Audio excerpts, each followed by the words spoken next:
வணக்கம் நண்பர்களே. இன்று நாம் பார்க்கப் போகும் நீதி கதை அவசரத்தின் விலை. சிறிய அவசரம் கூட பெரிய இழப்பை எப்படி தரும் என்று இந்த கதை சொல்லும். கவனமாக கேளுங்கள்.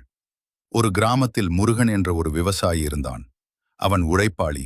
ஆனா ஒரு குறை, எதையும் சீக்கிரம் முடிக்கணும் என்ற அவசரம். ஒரு நாள் அவன் வயலில் நெல் விதை போட்டான். அந்த விதை மெதுவாக வளர ஆரம்பித்தது. ஆனா முருகனுக்கு பொறுமை இல்ல. இது ஏன் இவ்வளவு ஸ்லோவா வளருது என்று கவலைப்பட்டான். ஒரு நாள் அவன் ஒரு முடிவு எடுத்தான். நான் இவற்றை கொஞ்சம் மேலே இழுத்து விட்டால் வேகமாக வளரும்னு. அவன் ஒவ்வொரு செடியையும் கொஞ்சம் இழுத்து உயரமாக மாற்றினான். அவனுக்கு ரொம்ப சந்தோஷம். இப்போ வேகமா வளரும்னு என்று நினைத்தான். ஆனா அடுத்த நாள் அவன் வயலுக்கு போய் பார்த்தான். அனைத்து செடிகளும் உலர்ந்து போயிருந்தது. அவன் அதிர்ச்சியடைந்தான். அவன் செய்த அவசர செயல் முழு பயிரையும் அழித்து விட்டது. முருகன் உட்கார்ந்து அழுதான். நான் பொறுமையா இருந்திருந்தா இது நடந்திருக்காது.